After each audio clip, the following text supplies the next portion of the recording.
Hello and shalom, everybody. It's our Monday's study time. So I pray everybody's week was good from last and that everybody's week is going blessed now. Continuously, every day is something to cherish in the fact that Father gave us another day to live, so may we make it count for something always because there's purpose. There's always a purpose to bring His word and to rejoice in Him, to see His hand moving um, in the midst, in the midst of us when we haven't even had like an encounter from those that we've read before, where some have been able to see Him in a vision, in a dream, or face to face, or hear Him audibly. Sometimes it can become strugglesome, but it's nice to always be on alert to see where His hand is moving without you even being able to see His actual presence or hear His voice. So there is those moments where it's like, yeah, that just happened, or did that just happen?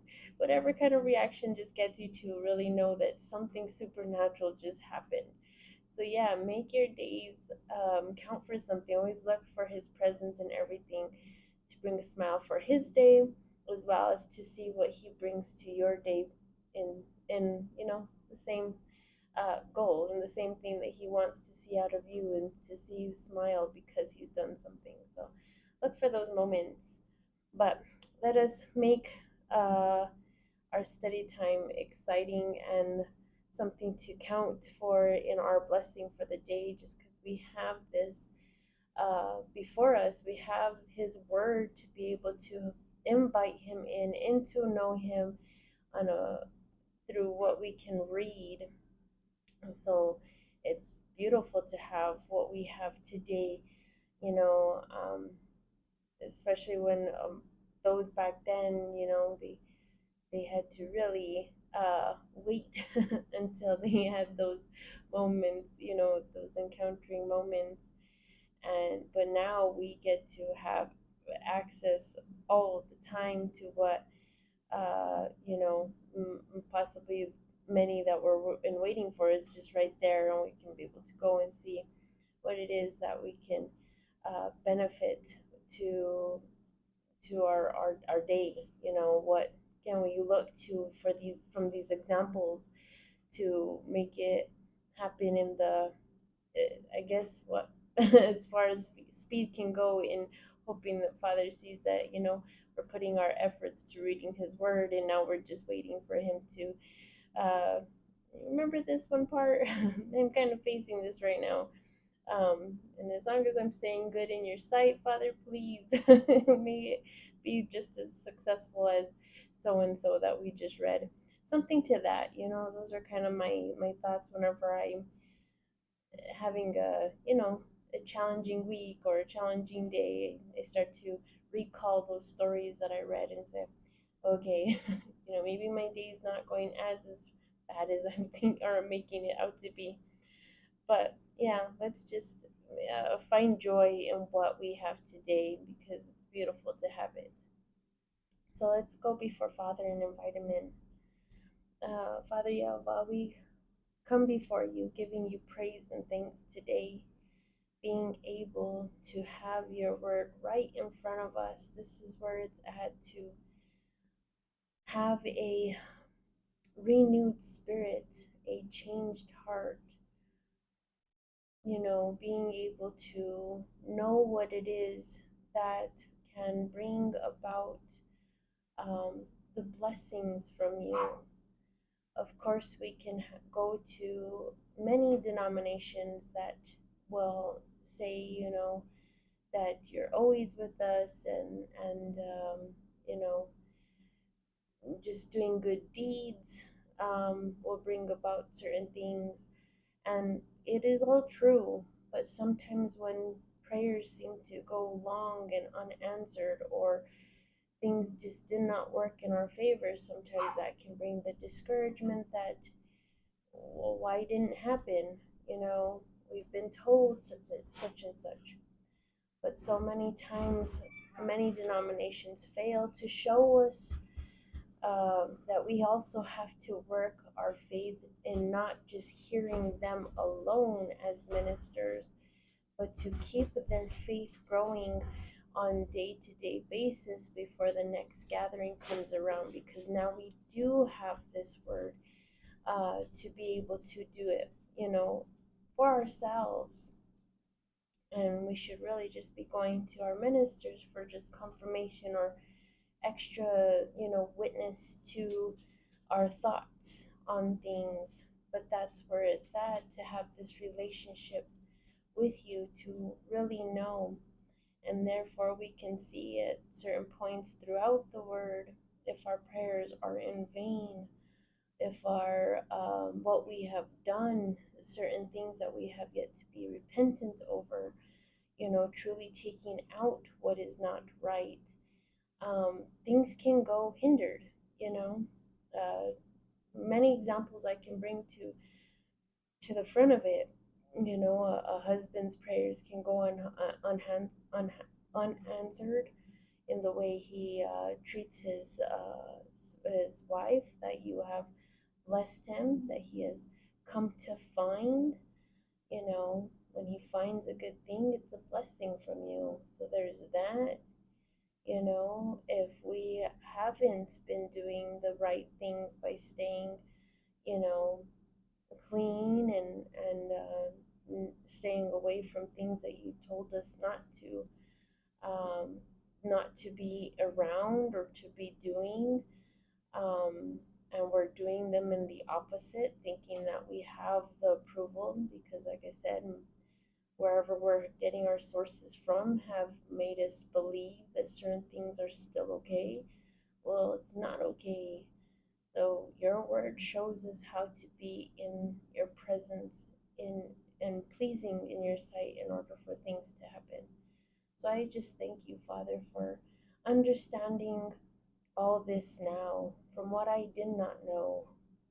And I pray that many more to come to that realization for themselves, that yes, it's okay to be in denominations. We can come and join together. But now we have your full word, everything, Father. We have all examples for you to lead us. And therefore, it also kind of takes that big old burden off of ministers, that probably struggle with congregants that kind of want them to bend to what they want you to say for them by their mouth. There's even those examples. So it takes the burden off of everyone, but we're to come together to help each other grow, of course. And so there is that as well, that you will lead us. Your Holy Spirit will guide us, just as Messiah said. And that's why we can see from his example that he was not afraid to come and tell the leaders during his time that it was you who was doing the leading. It was by you that he had approval. And he gave us the same thing. He'd shown us. So I pray, Father, for many to come to that realization, to have a true connection, relationship with you, because of what we now have seen through Messiah, and that we have given ourselves over to him and his instructions, first and foremost. So I pray, Abba, that many of us come to that. Help us today as we read your word today. Help us to glean and to know what we can see by you um, for whatever we can use it down the road, just just to have it there, stored away in memory. Help us to retain it, Father. In Yeshua's name I pray. Amen. Okay, look at the 1 hour on, so we can get started.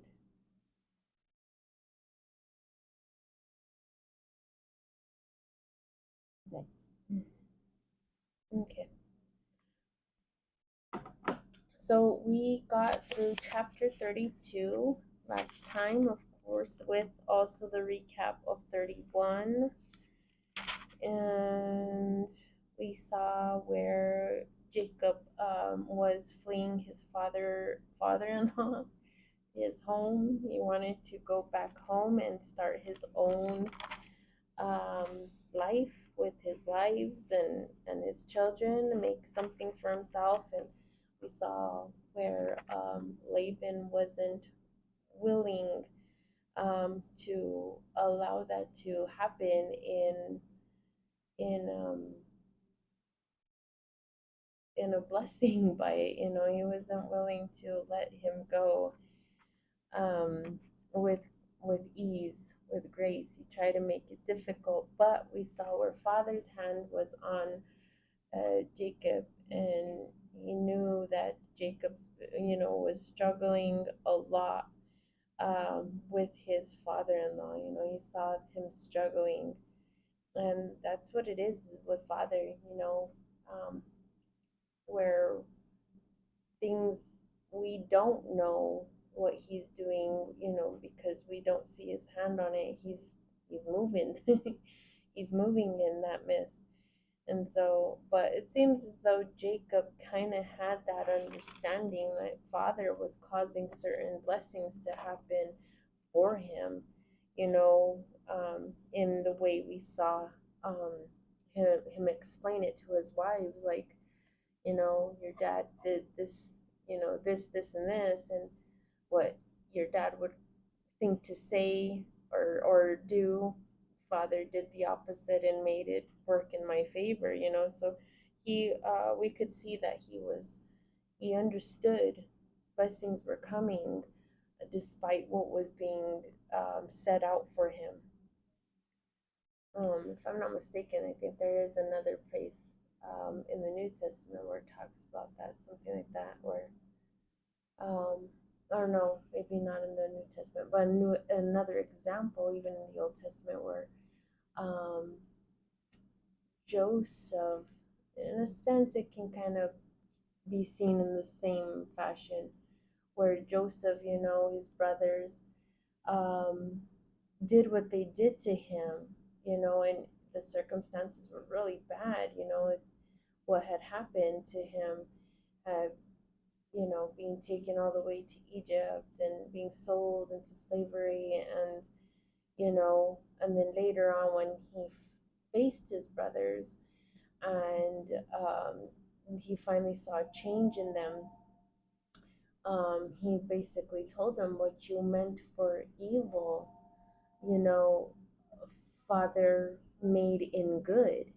So we see that type of an example to look at, that where our circumstances, our situations, where we kind of sense from others what is coming to you, where it's like, man, why do I always feel like this is happening to me from, such and such person? Why do I you we all have that. We all have, not that we kind of know they're doing it maliciously. We don't really have that spoken by our enemies sometimes, where it's like, a true on confession, I hate you, therefore I'm going to have you do all of this, this, and this. Um, like the example of, and like I always give my children examples, and everything's by examples. I'm not always watching so many movies today. I try to really focus on Father's word, but like a Cinderella tale, where Cinderella knew her stepmom did not like her. She absolutely liked her, and she was upfront with it. But not everybody's like that. But you go through life sometimes just sensing that someone doesn't like you, and they make your life a little bit challenging for you to enjoy. And but for whatever reason, what they plotted or what they had in mind for it to take you down, um it worked in your favor. You're doing excellent by it for whatever reason. And so those are just examples that I have grown to see through Father's word, and of course with movies that depict so well to his storylines. His first and foremost, this was way back when. Stories today, I think, bounce off of the word more than they know it, if they even know it, or unless they do and they just try to still it in their own type of way, maybe. That's just another theory of mine, but it's true. No matter where you're looking at the truth of it, it still points to the word where you can see it exactly where it's at. And so, yeah, that's just something to recap. Jacob, saw what it was, taking in order for him to take off from his father-in-law. Um, then we saw where Laban was upset when they finally did take off from him. Um, I had a thought the other day, and I should have wrote it down, and I'm not good at doing that. I need to get better at writing down my thoughts to like bring in the additional recaps a lot more quicker.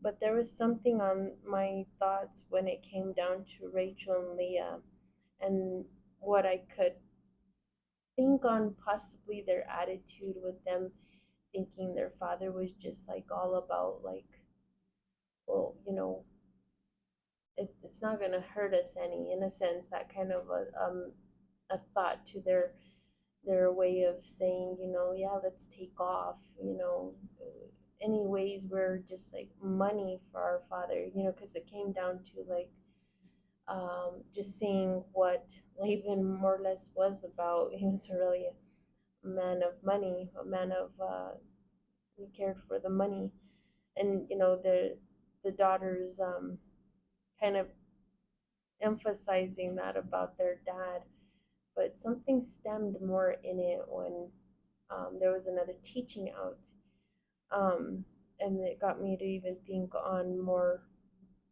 towards uh, towards them in that thought. But uh, maybe when it comes to me later, I can write it down and just come and speak on it. It's There's just, like I said, so many things that can reflect back to what you read, and it comes by even those that you go and you listen to your teachers, and then when they say something, you're like, oh, that kind of goes well with this other thing that I had thought upon, and then it just brings another addition, different flavor to it, and just keeps on uh, growing your mind to reflect back.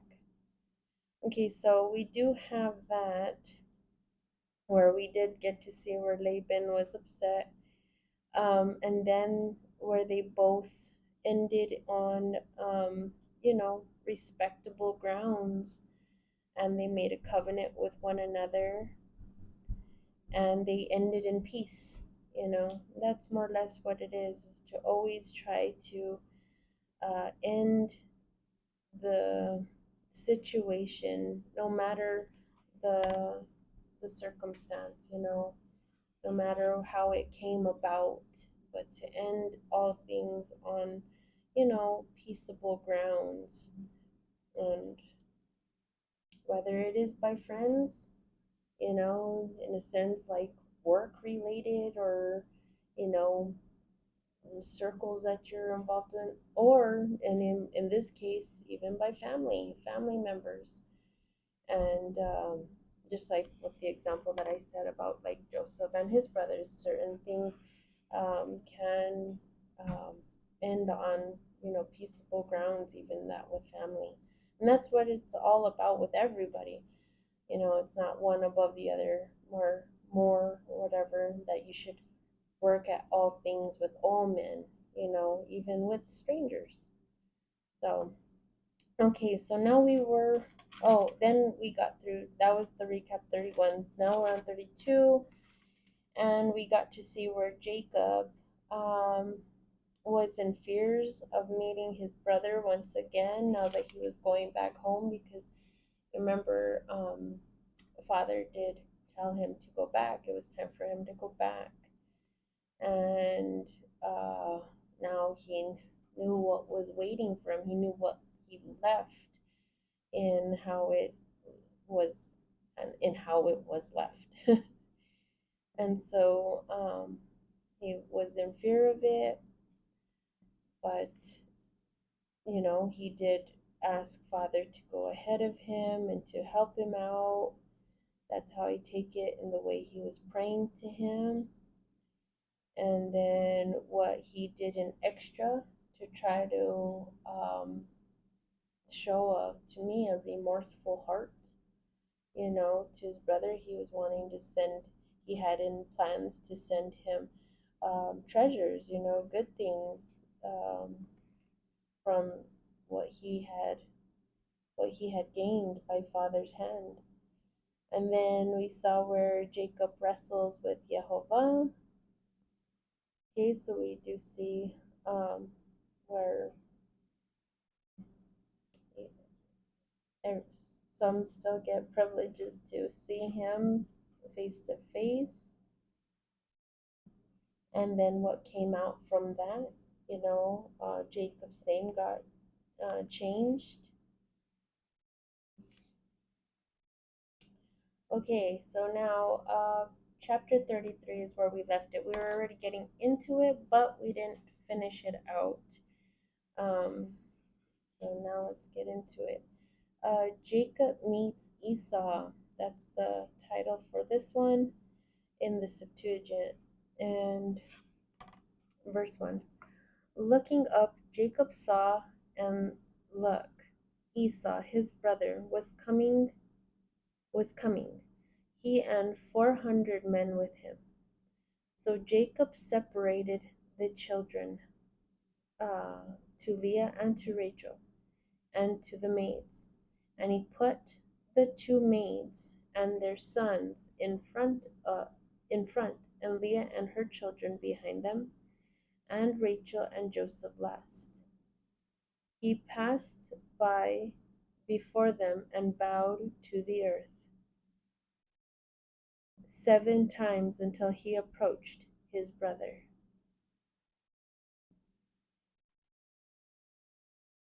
And Esau ran forward to meet him, and embracing him, he kissed him and fell upon his neck. And they both wept.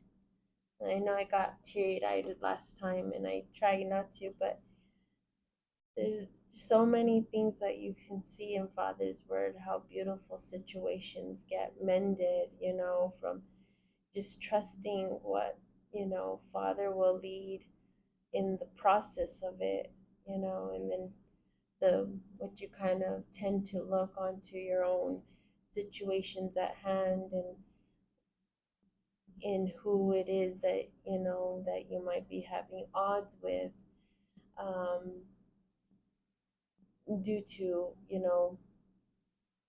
differences in where it's at by following Father, not because of situations of willful hatred or willful that's in the wrong light. That's not what you want in that type of situation where you ended it with people due to you just both can't stand each other. But there's things where it's like you don't like where the separation happened, but you knew it needed to, just because there's failure on one end of looking at what Father says in order to have that peace. And you just have to let it be as it where it goes, so that to love each other at a distance. I guess that's just how it goes. But when you come to these stories and you see where it finally all them years took, that came or gone by, and then finally that moment, and you just wait, you're hoping for that moment to happen in your life, and that's what brings the tears on. So I'm no different in movies than to that with Father's word. If there's a beautiful story, you're gonna see tears coming, because it's so, and it doesn't just happen in the movies, it doesn't just happen in the books. This is a living Bible right here. This the word is truth. That's why I think a lot of things stem from it. That's why I think that's why I connect with it so well. And I have so many examples by movies. And I think that when I started reading the word, having what I've seen, it's like, and this is life, and this is supposed, it's like makes all the sense. It made a lot of sense to me to say, you know what? Well, then it's not just in the movies. It's if these are depictions right before us, these visions of how to go about making it happen, and it's someone captured it and made it into a film, well then all the more than it's a witness that hey, that's an example that you can do. So yeah, it's to me it's not just a book tale, it's not a movie tale, it's something that's bringing truth, for where peace can come and love can be extended. So I don't know, those are just my convictions. But yeah, I know I cried with this one because that's where it lands for me. I'm hoping I count on the day where I can be, embraced and loved and finally seen for what it is that we were all supposed to be in standing for with Father's word by those that have they feel I've rejected them. They don't know that it's been in the opposite. I'm waiting on them. They don't want to hear what I have to show them that we should all be doing. It's not a just, this is my opinion.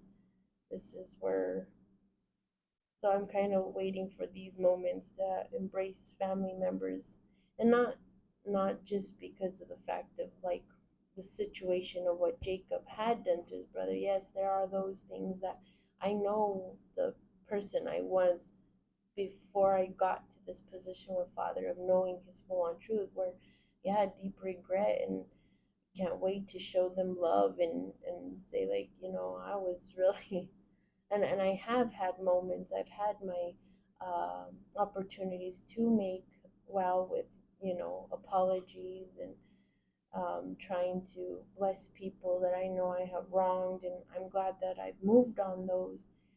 But still, there's still no full on connection. There's not that unity yet because, well, like I said, there still has to love them from afar because they still don't agree with where I'm at, even though we're okay. There's still that. But anyways, back to the story. Okay, verse 5. And looking up, he saw the women and the children, and he said, "What are these to you?" Okay, so Esau is mentioning this to him. Okay, so he said, the children by whom God showed your servant mercy. Okay, so we do see where um, Jacob himself, he's trying to tell his brother they're my children, the children by whom God showed your servant mercy. Like, and I see that as like wow, like he's calling Esau him his servant. Like I'm like your servant. Like I'm here serve you in a sense. That's how I look at it. Like he's shown your servant mercy, you know. Um, and I know last time when I got into prayer, when I was closing us out, I had gone stuck on what I had wanted to say, but I remember now of like, Jacob could have came in showing his brother like, all right, I'm I'm here to claim all that belongs to me. Now that we saw what the prayer of what the oldest one gets, the birthright and all that, what that holds um, to the one that is in position of it, and he took it from his brother, but he could have came in telling him, right, I came to claim all my territory over here on this end and now serve me. But he didn't come with that type of an attitude. He became humble. He was just like, I think if I look at it as if I was in his position, like having to learn what I suffered by uh, my own hand, kind of saying you got your taste of your own medicine by his own uncle, kind of that way, um, and having to really learn how to deal with stuff like that. Not to say that father wasn't helping in that situation, but having learned what it is that he learned this thing, it's like this is not even worth it. Just loving you and just being there for one another is all we should um, goal in our lives. And so I see that as him coming just in a different attitude rather than just, all right, give me now serve me. You remember what Dad said. um, but here he's telling him that, you know, God showed your servant mercy. And the maids and their children, verse 6, and the maids and their children approached and bowed. And Leah and her children approached and bowed. And after these, Rachel and Joseph approached and bowed. And he said, what are these to you, all these companies which I have met? He said, that your servant may find favor in your eyes, Lord. Okay, so you have to know who's like really speaking to who here. A lot of it's just ending on he said and he said rather than what Esau said. And it's to the next sentence that starts it of who's speaking. Okay, so that was what Jacob told Esau. Now on verse 9, it's new sentence by Esau said. Esau said, verse 9, I own many things, brother. Let them be to you and your things. Okay, so with that, when I got to, I was like, was he really trying to just pass off his wives? Like, but then you kind of, I don't know the culture of many of these places, but I'm kind of getting an outsider's look. That's all I have. I've never grown up in these places, but was that really a thing that, I mean, like I said, you have Abraham's example, you had Isaac's example as to they rather have their wives uh, pretend for a moment that they're their brothers. Not that Abraham's story wasn't necessarily true, it was, but telling them to pretend so this way it saves them from dying. And it kind of looked like if the wife got taken, well, the wife got taken, but their life was um, well and good, and now Jacob, it, who knows, was that like a cultural thing, that was he like, here, this is what your mercy, what your servant was, shown mercy, but I'm giving them to you, or was he meaning like all of us in general were coming under you because I know the situation. I'd rather not fight about it anymore. I got what I got. I've been, shown mercy. I've gotten good things. And now to make peace with you, I'd rather all of us come under you. Or was he really trying to give them over to his brother? Like, you know, I don't know. Was Esau considered something of, you know, um, powerful person, possibly. I'm thinking for him, for what we read of each person's um, um, possessions, it looks like all these people were really prosperous. And now it looked like he was willing to offer up his wives, but Esau, Jacob now is seeing that he's coming back to someone that was raised up, I guess, strongly in the understanding of father. They're both raised by the same parents. And so Esau would probably know that, we're not supposed to have more than what belongs to only us. And plus, Esau already saw what it was, what, three wives, if I can recall, that we got to see um, that he wasn't going to take on what didn't belong to him. Um, but that's what we see Esau, telling him, I own many things. Um, Brother, let them be to you as your things. Verse 10, Jacob said, if I have found favor before you, receive the gifts through my hands. On this account, I saw your face like someone sees the face of God, and you will be pleased with me. Receive my blessings which I brought to you, because God has shown me to them, shown mercy to me, and everything belongs to me. Okay, so who knows if it wasn't just the animals, or if he's just meaning everything, like everything that is mine is yours, like possibly not everything like in passing, like it's only yours, but something in maybe a shared thing. I mean, just the way it ends it, and everything belongs to me. That's kind of like what it looks like to me.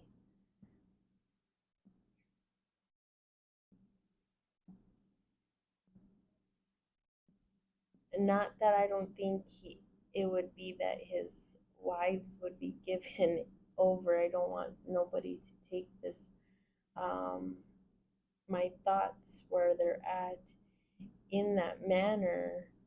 Um, but like I said, I don't know about cultures and how people do trade offs. I mean, we have people today where um, some what is that, bartering or trade offs, or like baseball cards to baseball cards, or um, car parts to car parts. I don't know. Uh, but just what we have by example of like what I understand. But maybe in a sense, like his wives would, serve as, workers, not the sense that he's giving over his wives um, for possessions to have as wives, but just as like servants, that they would all become his. I don't know. Kind of takes me to the prodigal, or I mean, it's known as the prodigal son, that type of title. There's another one called the lost son, and the oldest son is upset with the father for having like done a big old celebration for this one son that wanted to go out and rebel, and you know when coming back, he clothed them in fine things and a ring, and did a big old feast in dedication of his return. Now that he's alive, he came back to life, and he's come back to live the right way.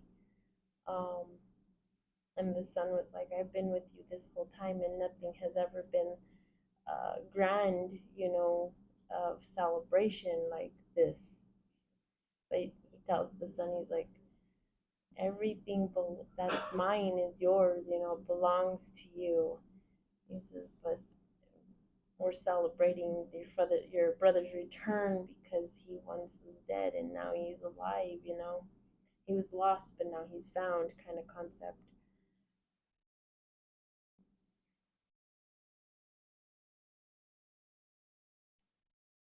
I don't know.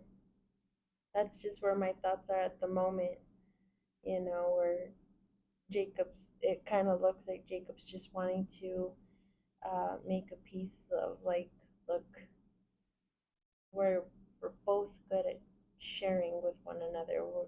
It's not about who's above who anymore. Let's rise above that, and what's mine is yours. Basically, that's how I'm looking at it. Okay, well, we'll read from verse 11 again and go forward. Receive my blessings, which I brought to you, because, and that's including himself and all of him and everything that belongs to him. That's how I look at it. Receive my blessings, which I brought to you, because God has shown mercy to me, and everything belongs to me. And he urged him, and he received them.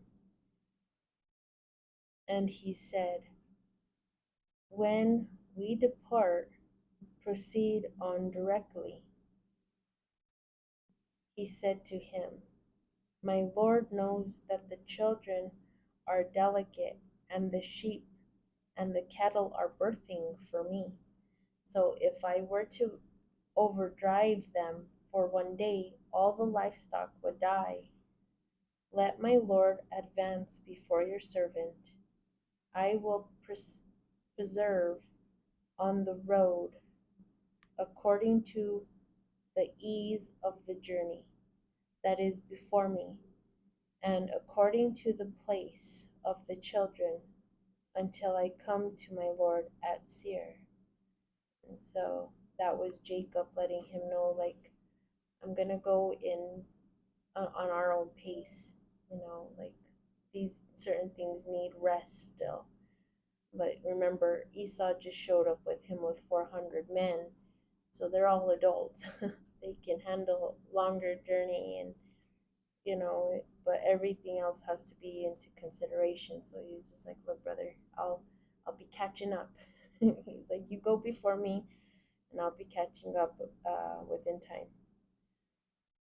Verse 15, Esau said, I will leave the people who are with me to go with you. But he said, why is this? Okay, so Jacob's asking him, why is this? Is it it is sufficient that I have found favor before you, Lord? It seems like Esau, I take it looks like Esau's on guard, like, I've been screwed over by your sayings before, like, I'll leave my men behind just to make sure you're gonna come. You said that you're gonna come. So it kind of looks like Esau's like, I'll leave them behind to make sure. But now Jacob's comments like, why are you going to leave them behind? Do you not trust me, kind of thing? Like, is it sufficient that I have found favor before you, Lord? Is it real? Like, isn't it enough? That I have found favor before you. I don't know. That's kind of how I'm taking it. And then I don't know if any of you guys have the Septuagint, if you're following along with me, but I thought it was cute to find a little typo in the writing. The word sufficient has 3 F's in it. Not that has anything to do with anything, but I thought it was cute.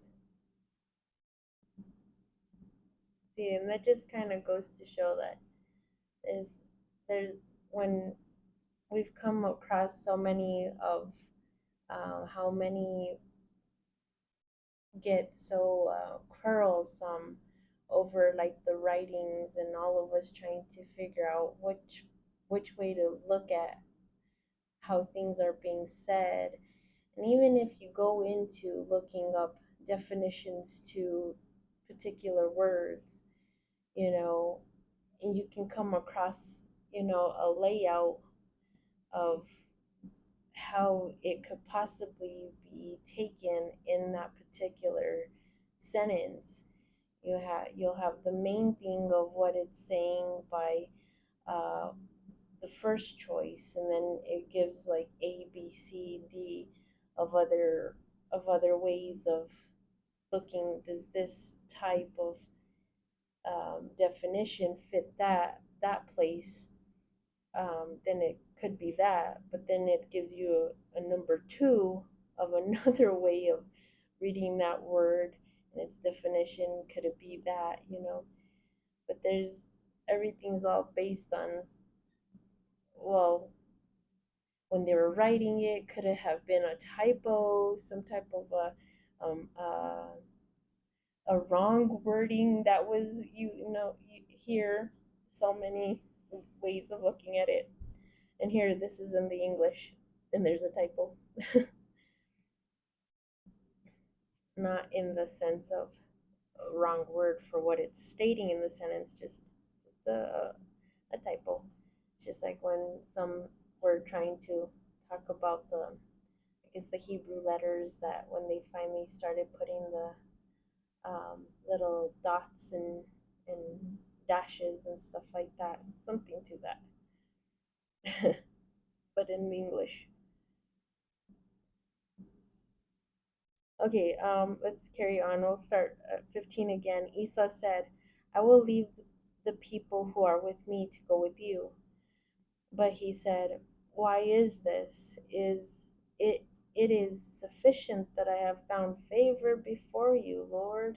He's like, look, I, we're good. I remember, I have found favor.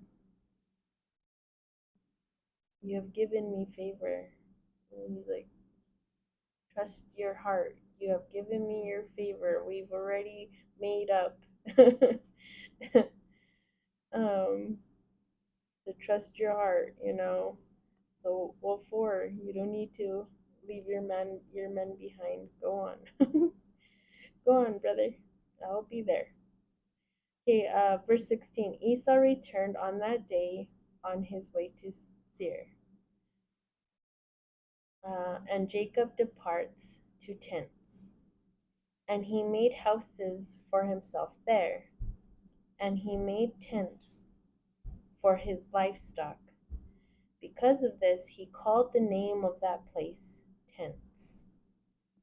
Okay, so in this little area on the map, it would probably be a location called Tents, depending on what ancient map to find where it said that, but that's what that place was called, Tents. Verse 18. And Jacob came to Salem, a city of Shechem, which is in the land of Canaan, when he came from Mesopotamia of Syria. Okay, now there's a little letter A by the name Syria, and it's the Hebrew name is Padan Aram, and he camped opposite the front, and there's a little letter B by the word front, and that's just face. That it means face.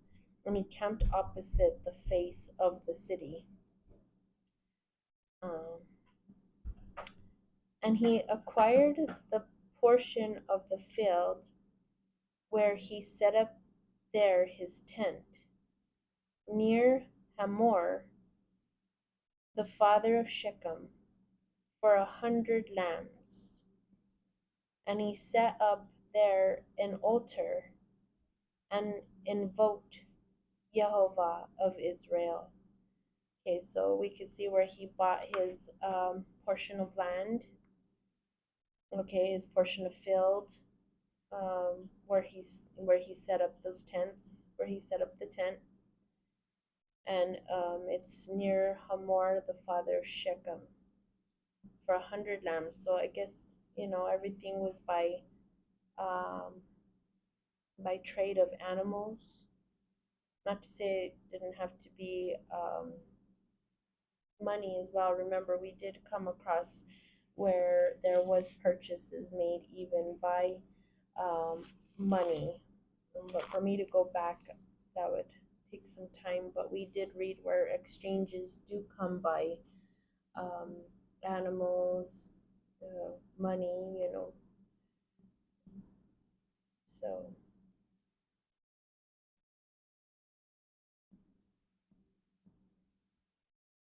if I'm not mistaken, I think it was Abraham. I'm not going to go back to it, but I think it was Abraham when he bought the resting place for his wife Sarah. He bought that with money, not animals. But here we could see the purchase was of lambs. He purchased that area with lambs. And there he set an altar before Jehovah, and he invoked Jehovah there. He claimed that territory for father. Okay, 18 minutes more. We'll keep going, and what we don't finish, we'll just start off in the same chapter. Okay, chapter 34. The violation of Dinah. Okay, Dinah. Her name's Dinah? Okay, Dinah. Sorry, just want to double check.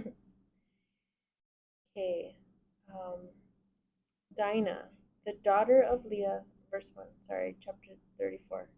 Dinah, the daughter of Leah, whom she bore to Jacob, came out to observe the daughters of the natives.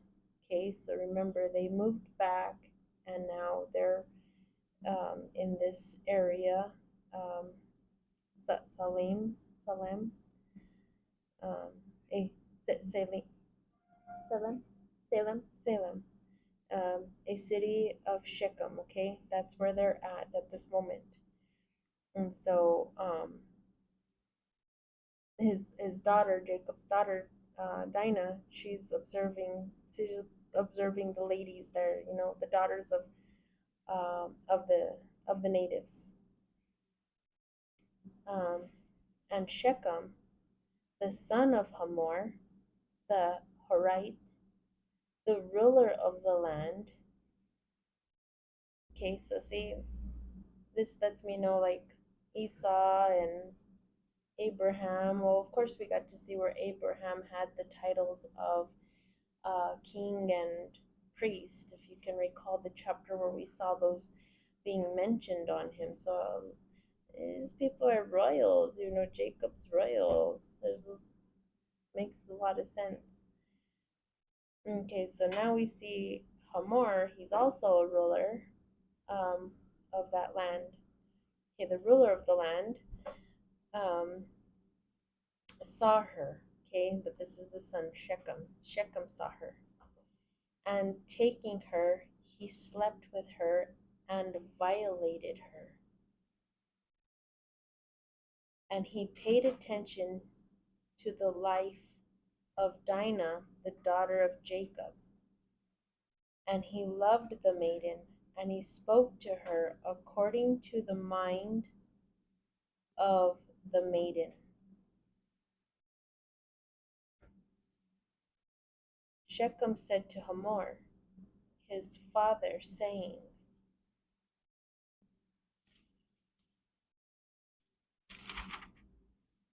take for me this young woman as a wife. Jacob heard that the son of Hamor defiled Dinah, his daughter, but his sons were with his livestock in the plain. So Jacob stayed silent until they came. Okay, so here we can see the violation was due to rape. That's how it's looking. Doesn't specify it, of course, but one can understand what slept with her to really indicate it. So, but in um, the manner of using violated emphasizes how that sleeping with her um, happened. Okay, so he slept with her and violated her.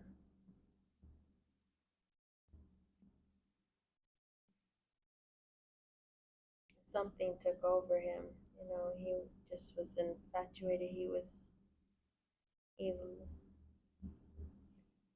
he just had to have her. It's a sad situation, but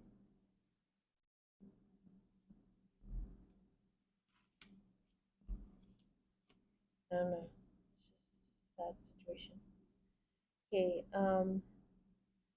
but he liked her so much that at least he was wanting to make it right by wanting her to be his wife. That's why he asked his dad, take for me this young woman as a wife. So,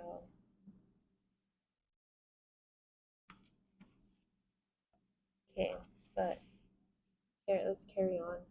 So now we see Jacob's waiting for his sons to return. So this way, I guess discussion could happen of what needs to happen. Um, but Jacob stayed silent.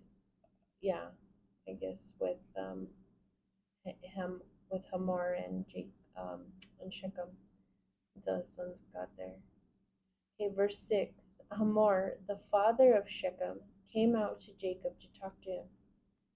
The sons of Jacob came from the field, and when they heard, the men were deeply pained, and it was very painful for them because Shechem did a shameful thing in Israel by sleeping with the daughter of Jacob, and it must not be this way.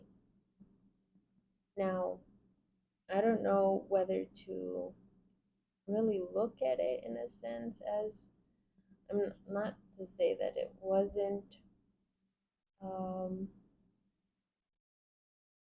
a rape situation. It says violated, so it can seem more pressured. But they're also upset because of the fact that father had specific rules of who his followers were supposed to just be united with, within their own tribe to keep it there and not to be sleeping with others that could sway your children, to worship other gods.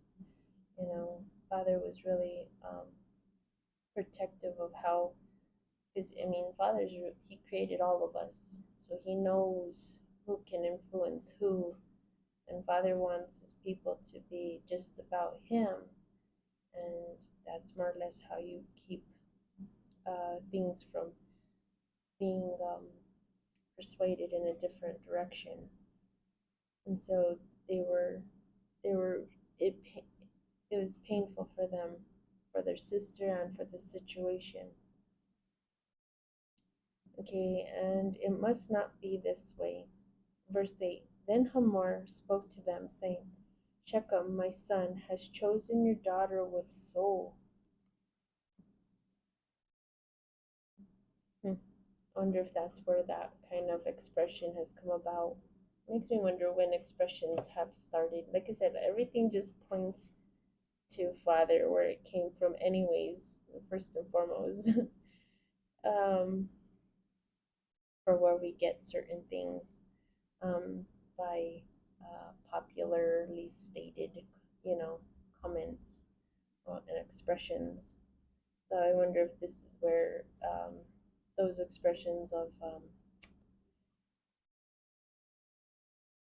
soulmate, instead of a helpmeet, the way we're supposed to say it since like the beginning. But people now say they're looking for their soulmate or soul ties, something like that. I think I've heard of soul ties. But this is coming from Hamor, so maybe that came from this region where Hamor is ruler of in what? City of Shechem. Salim? Salim? Maybe that's where we get that popular expression. Maybe. Maybe not. Who knows? But anyways, he back to verse 8. Then Hamor spoke to them, saying, Shechem, my son, has chosen your daughter with soul. His soul. He was really wanting her.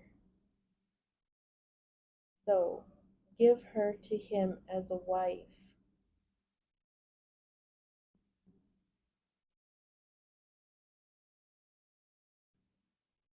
Intermarry with us. Give your daughters to us, and take our daughters for your sons, and settle among us. And look, the land, it is wide before you. Settle and travel upon it, and acquire possessions in it.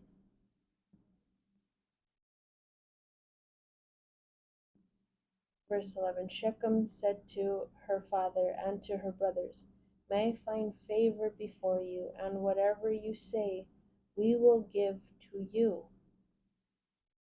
Increase the dowry very much, and I will give it, whatever you tell me, and you will give me this girl as a wife.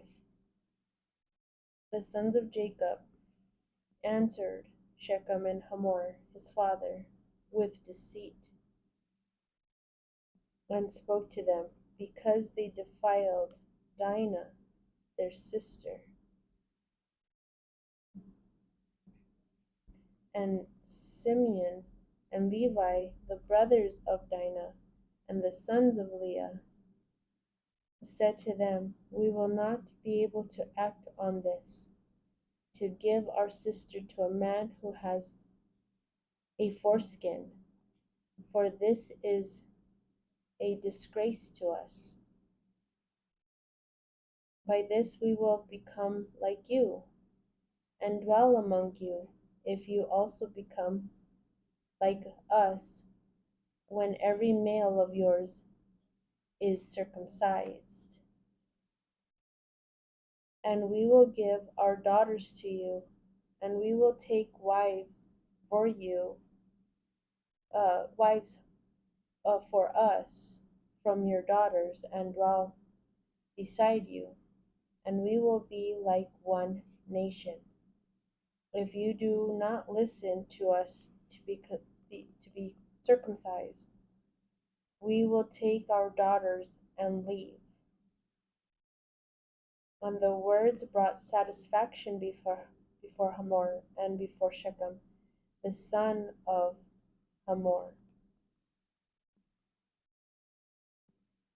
And the young man did not linger to do this matter, for he was devoted to the daughter of Jacob, and he was of higher repute than all those in the house of his father. Hamor and Shechem, his son, came to the gate of their city, and spoke to the men of their city, saying, These people are peaceful with us. Let them live on the land, and let them travel for business on it. The land, look, it is wide before them. We will take their daughters for us as wives, and we will give them our daughters. Only by this will the people become like us, so that they dwell with us so as to be one people, when every male of ours is circumcised, just as even they themselves have been circumcised, and their herds and possessions and their cattle. And right here we have a little letter A by the word cattle, and it says literal four-footed animals, and they're four-footed animals, will they not be ours? Only let us be like them in this way, and they will live with us.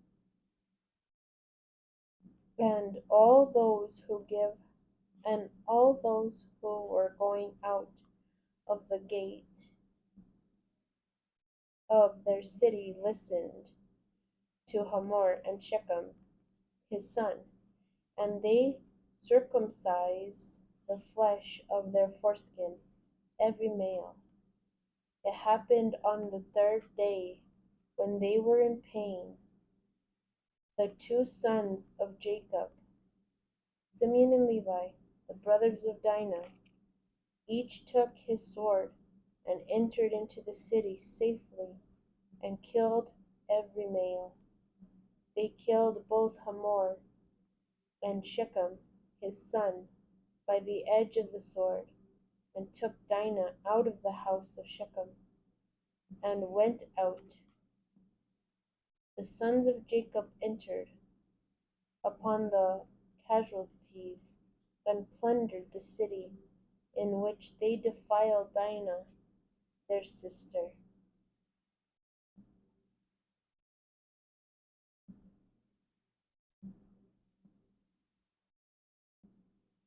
And they took their sheep and their cattle and their donkeys, everything in the city and everything in the plain, and all their slaves. Um, there's the little letter B by the word slaves, and that means bodies, and all their bodies, and all their baggage, and their wives they took captive, and they plundered everything in the city, and everything in the houses. Jacob said to Simeon and Levi, "You have made me hated with the result that I seem evil to those inhabiting the land. Among both the Canaanites and the Perizzites, I am few in number and gathering together against me. They will cut me to pieces, and I and my house will be destroyed." They said, "But shall they use our sister like a prostitute?" Okay, so 2 minutes left. Let's see what I can. There can be a couple of things being said. Let's see if I can say it in that time.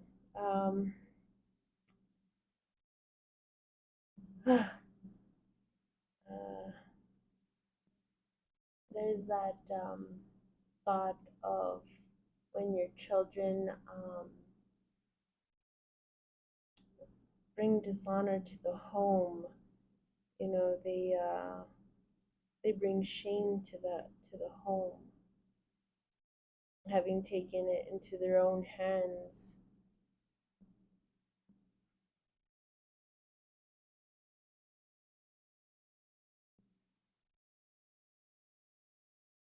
Okay, well, let's go from the beginning over here. When we started off reading about the sons, we can see where in verse 13, they already had it plotted, you know, within themselves, um, to deceive them. You know, there was deceit spoken to Shechem and his dad Hamon, you know, Hamor, and Shechem. They already had it plotted to tell him what they should do, um, what they needed to do in order to make that unity um, come about. That, I guess, that covenant.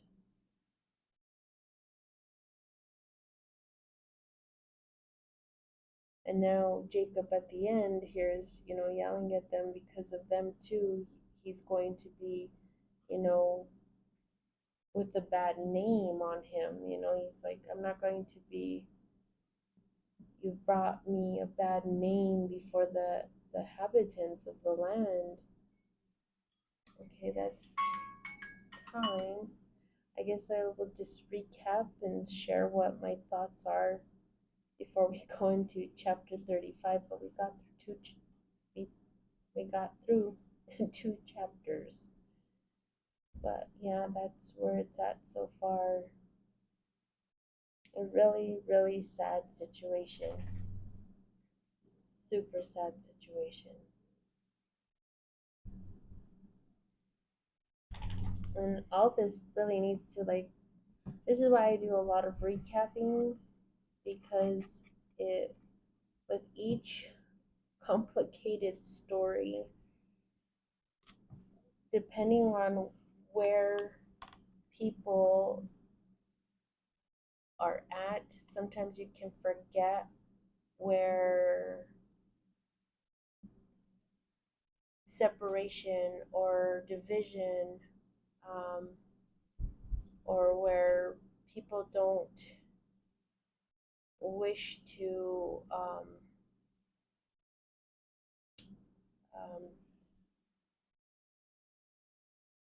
bring unity, as a people, depending on where they're at, and they don't recap from the way beginning, um, one can feel validated to not like particular people, or think that they, due to a situation, um,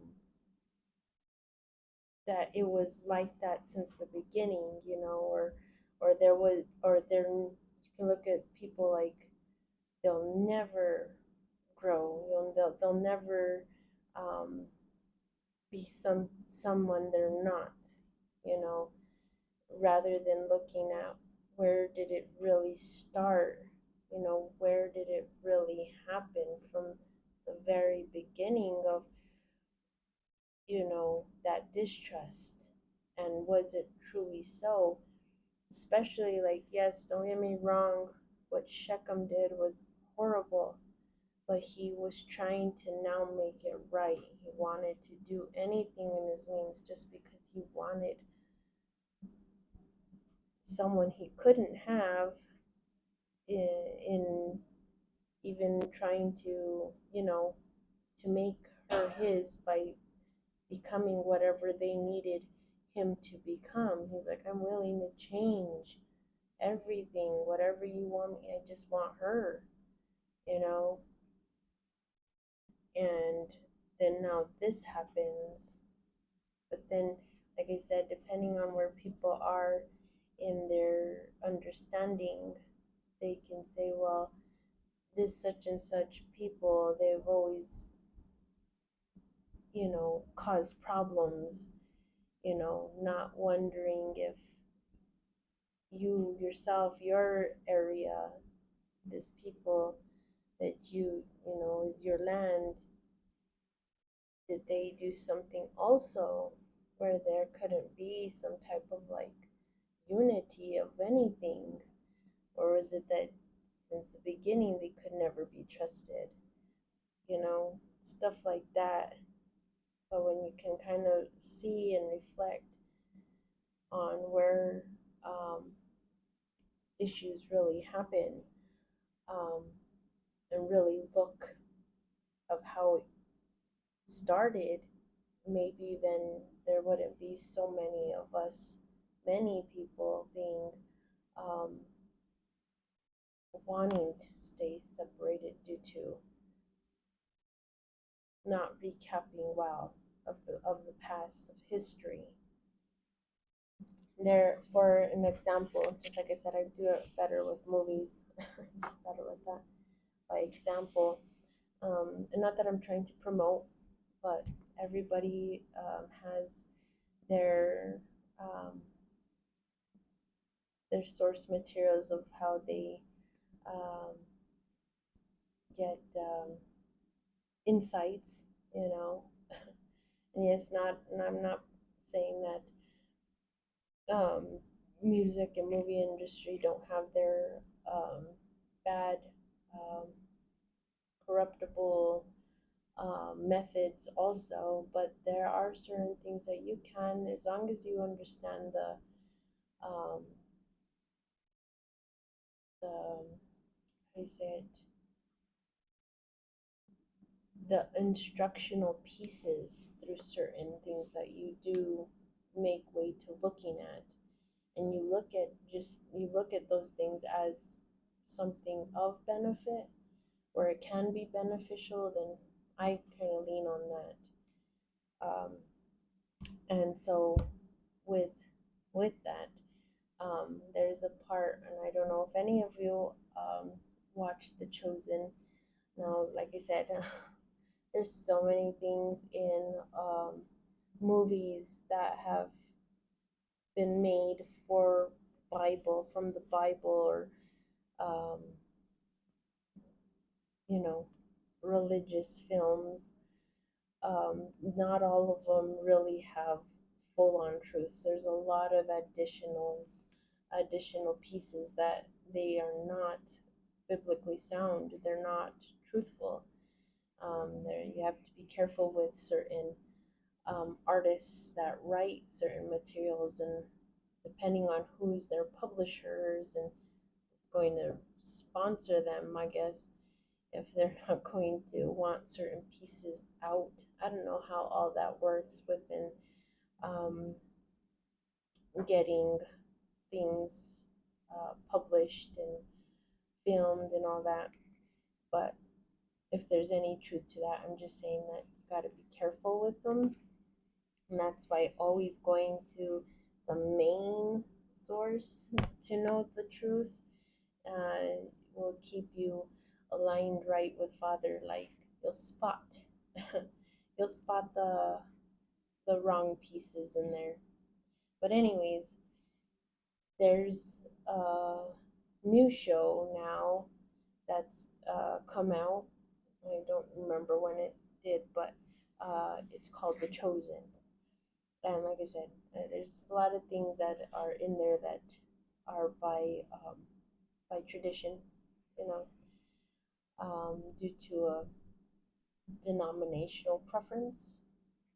You can see it, anyways, but there are certain little parts that I grow from, or that I kept as like, hey, that's a good way to think on it, and it's just like it suits well with this particular idea that I'm getting at with what we just read, of where things kind of stem, where did it first start.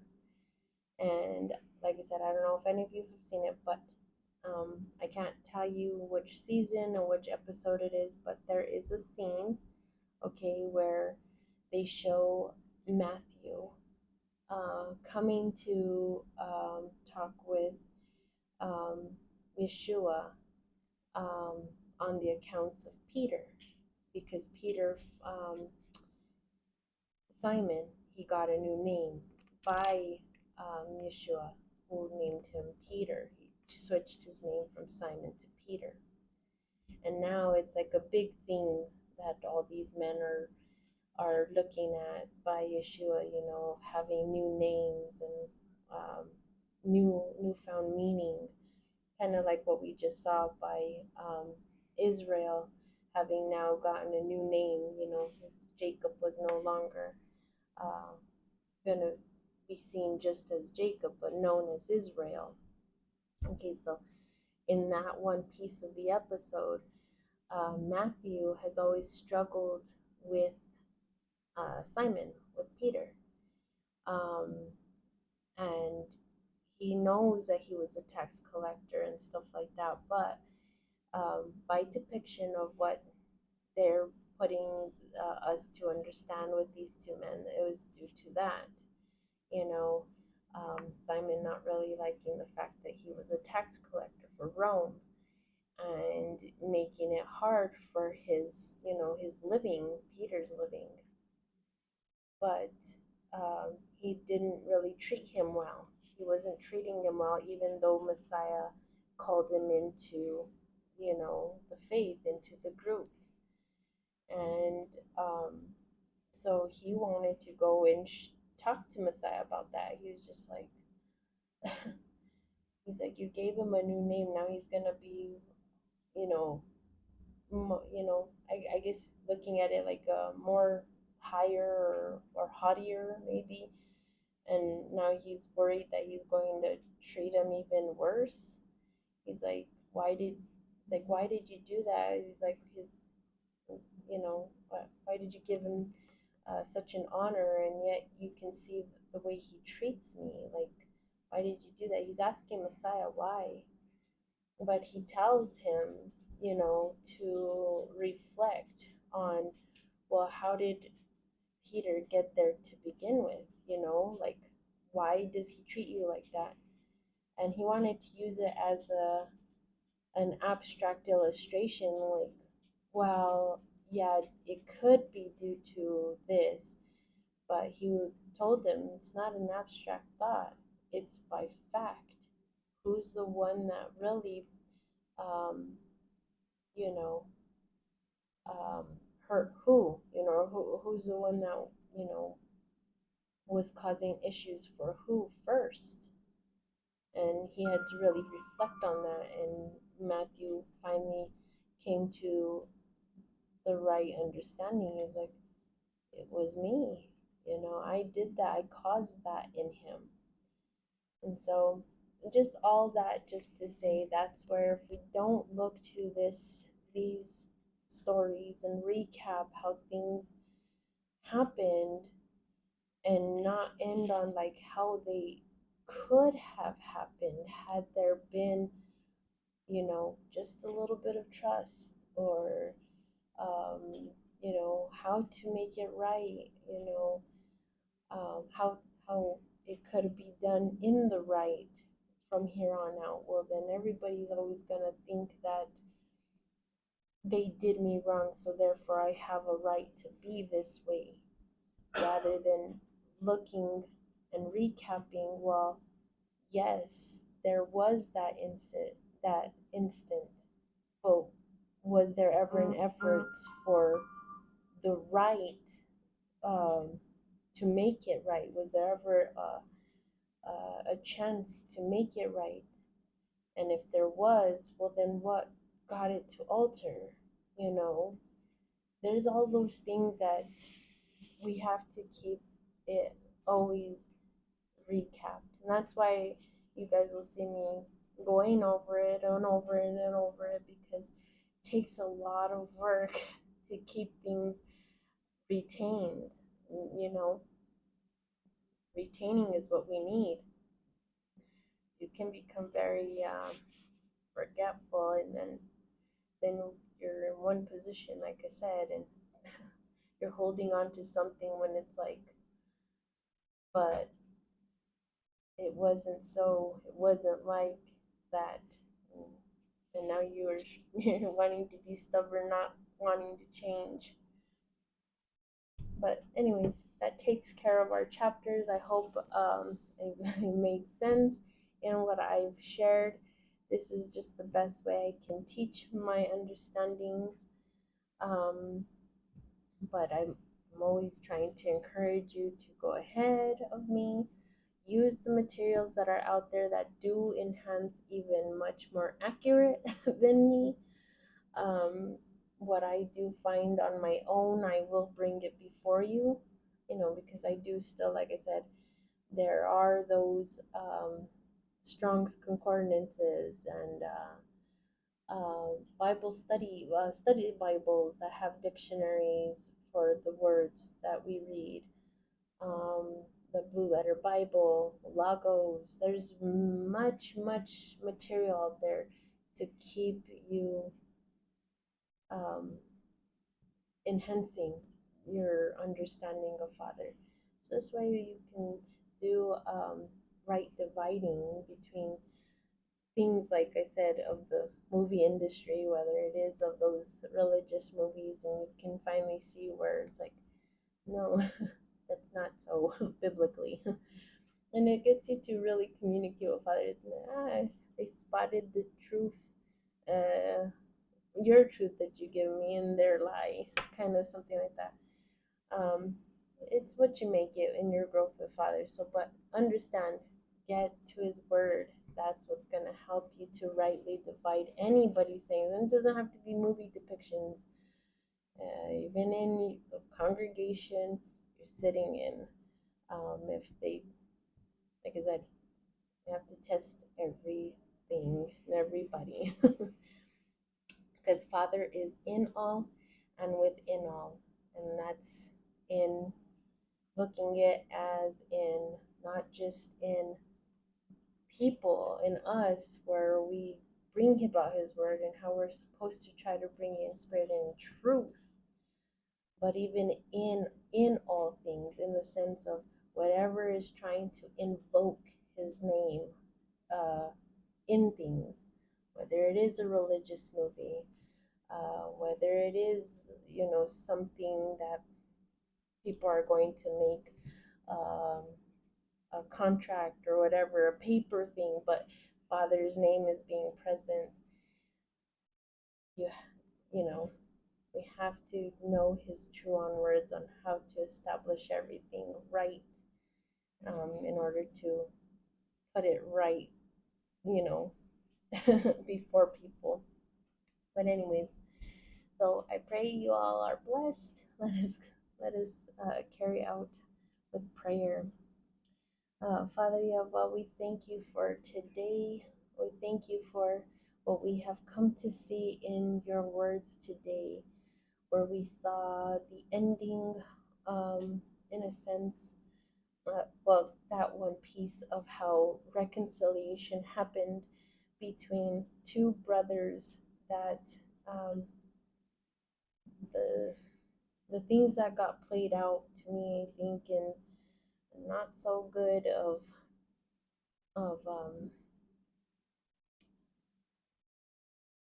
just not so good. Not letting you carry things out in the manner you would have kept your promise by. You don't need to be forced. You don't need to be, um, what is that expression? To twist your arm, to make you do things for our likes, our wants. you know what we hear you say, or what you give by vision, to just understand that you're going to make it happen if it is by your word. And then what ends up happening, when we do take it upon ourselves, and the pain that comes by it. But you're with us in the process of it all. And even though we might put you in a position, well, to work with us with what we went about it,